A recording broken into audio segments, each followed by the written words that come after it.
말씀 보겠습니다. 시편 147편 12절에서 15절까지 말씀입니다. 같이 읽겠습니다. 예루살렘아 여호와를 찬송할지어다. 시온아 내 하나님을 찬양할지어다.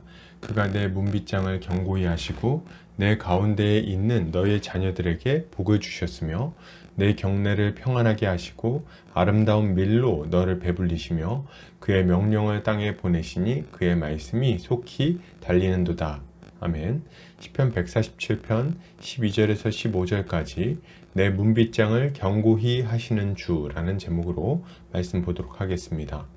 신자는 하나님의 은혜 가운데 살아가는 자입니다. 무엇보다도 하나님이 주신 가정 안에서 평안을 누리며 감사하는 삶을 살아가죠. 오늘 본문을 통해서 이에 대해 함께 살펴보도록 하겠습니다. 오늘 시편 기자는 이렇게 말합니다. 예루살렘아 여호와를 찬송할지어다. 시온아 내 하나님을 찬양할지어다. 시편 기자는 예루살렘을 부르며 하나님을 찬송하자고 말합니다. 그리고 그는 시온을 또 부르면서 하나님을 찬양하자고 말하죠. 예루살렘은 하나님의 성전이 있는 하나님의 도성입니다. 하나님은 이 예루살렘 성에서 자신의 백성들을 만나 주시고 그 백성들에게 법도를 가르쳐 주시며 그들을 인도하시고 은혜를 베푸시는 것입니다. 이것은 하나님께서 참된 성전 되시는 예수 그리스도를 통해 자신의 백성들과 함께 하시며 복을 주신다는 것을 분명히 알려주고 있는 거죠. 여러분, 신자는 예수 그리스도 안에서 자신의 백성들을 다스리며 복을 주시는 하나님을 찬양해야 합니다. 우리가 하나님을 찬양해야 하는 가장 큰 이유는 하나님께서 우리의 하나님이 되어 주셨다는 점일 것입니다. 그런데 어떻게 하나님은 우리의 하나님이 될 수 있었을까요?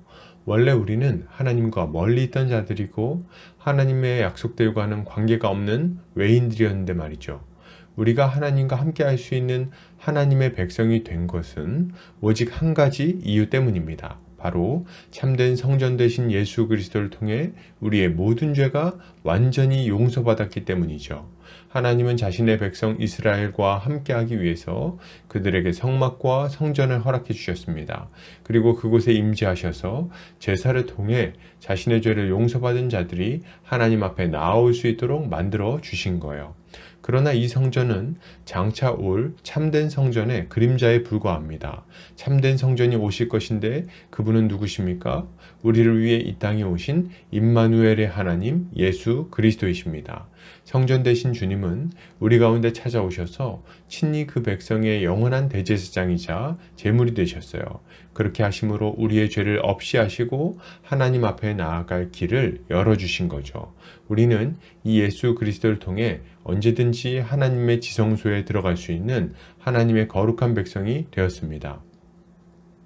왜 하나님을 찬양해야 되냐고요? 이 은혜를 생각하면 찬양하지 않을 수 없는 거죠.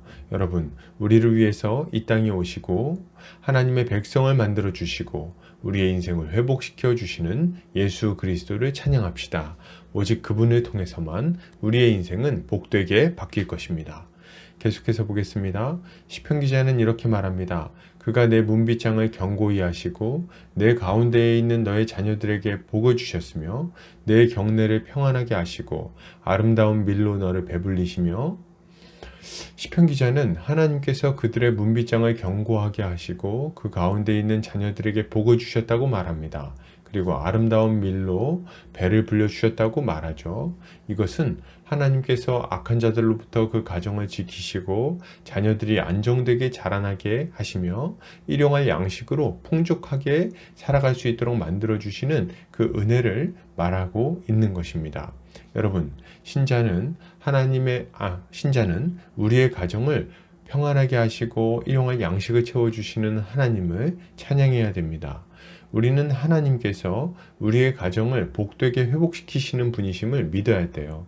악한 자 마귀는 사람의 인생을 망가뜨리는 가장 좋은 방법 중에 하나가 가정을 무너뜨리는 것임을 잘 알고 있습니다.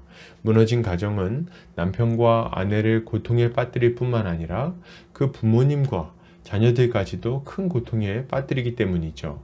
그렇기에 마귀는 이 가정을 무너뜨리기 위해 호시탐탐 기회를 엿보고 있는 것입니다. 그러나 하나님은 그 가정에 그 백성의 파수꾼이 되셔서 그 가정의 문빗장을 단단히 걸어 잠그십니다. 그리하여 어떤 악한 것도 틈타지 못하게 보호하시는 거죠. 이것을 통해 성도의 가정은 안전하게 보호받을 수 있는 것입니다. 또한 주님은 가정의 주관자가 되셔서 아내와 남편이 서로 사랑으로 섬기고 사랑으로 자녀를 돌보게 만드십니다. 그리하여 가정이 안정되고 평안하게 유지되도록 만드시는 거죠. 자녀들은 이 평안한 가정 안에서 안전하게 양육받게 될 것이고 밖에서 일하던 사람은 돌아올 보금자리가 생기게 되는 겁니다. 그래서 이 가정 안에 있는 사람들은 누구나 평온하고 행복한 삶을 영위할 수 있게 되는 거죠. 마지막으로 하나님은 이 가정의 공급자가 되셔서 일용할 양식을 채워주십니다. 신자는 매일의 양식을 구하고 수고한 대로 넉넉한 양식을 얻게 될 것입니다. 그리하여 그 가정은 항상 풍성한 식탁이 차려지게 되는 거죠. 여러분, 주님은 이렇게 우리의 가정을 만들어 가실 거예요. 주님은 지금도 이 일을 하고 계시고 앞으로 더욱 힘있게 역사하실 것입니다. 이걸 믿으십니까? 하나님을 찬양해야 할 것입니다. 계속해서 보겠습니다. 시편 기자는 이렇게 말합니다. 그의 명령을 땅에 보내시니 그의 말씀이 속히 달리는도다. 시편 기자는 하나님께서 그의 명령을 땅에 보내셨다고 말합니다. 그리고 그 말씀은 급하게 달려서 하나님이 보내신 곳으로 향해 간다고 표현하죠. 이것은 하나님의 말씀이 얼마나 신속하고 힘있게 역사하는지를 잘 보여주는 표현입니다. 여러분, 신자는 말씀을 통해서 우리의 인생 가운데 역사하시는 하나님을 찬양해야 되겠습니다. 하나님은 우리의 인생을 점차 복된 모습으로 바꾸어 나가십니다. 주의 법이 죄에서 벗어나게 만들고 올바른 길로 가게 만들기 때문입니다. 하나님은 그 말씀을 우리의 인생 가운데 계속해서 보내십니다. 주일 설교 말씀을 통해서든 성경 연구나 성경 통독을 통해서든 아니면 성경 교사의 가르침을 통해서든 하나님은 성경 말씀을 듣게 하시고 그 말씀으로 우리의 마음을 깨우쳐 주시는 것입니다. 하나님은 말씀으로 우리의 인생을 다스리십니다. 잘못된 길로 갈 때는 책망하기도 하시고 어디로 가야 할지 모를 때는 가야 할 방향을 알려주기도 하십니다. 인생의 여러 문제들을 만났을 때는 어디서부터 해결해 나가야 할 것인지를 그 지혜를 주기도 하고 선택의 순간이 왔을 때는 결단할 수 있는 용기도 줍니다. 이 모든 것이 하나님의 말씀을 통해서 이루어지는 일이죠. 우리의 가정도 마찬가지입니다. 부부는 어떻게 서로 사랑할 수 있습니까? 어떻게 자녀를 안전하고 올바르게 양육할 수 있죠? 어떻게 가정의 대소사를 결정하고 움직여갈 겁니까? 주의 말씀을 따라서 해야 하는 거죠. 여러분, 하나님은 우리의 인생을 점차 복되게 바꾸실 겁니다. 믿으십니까? 우리 주님의 말씀에 순종합시다. 주께서 말씀의 능력을 보게 하실 것입니다. 결론을 드립니다. 여러분, 신자는 예수 그리스도를 통해서 하나님의 백성이 되었음을 알고 그분의 말씀을 따라 다스림을 받아야 하겠습니다. 주님은 그 말씀으로 우리의 가정을 지키시고 회복시키시고 복되게 해주실 거예요. 오늘도 주의 은혜로 승리하는 성도님들 되시기를 주의 이름으로 축복합니다.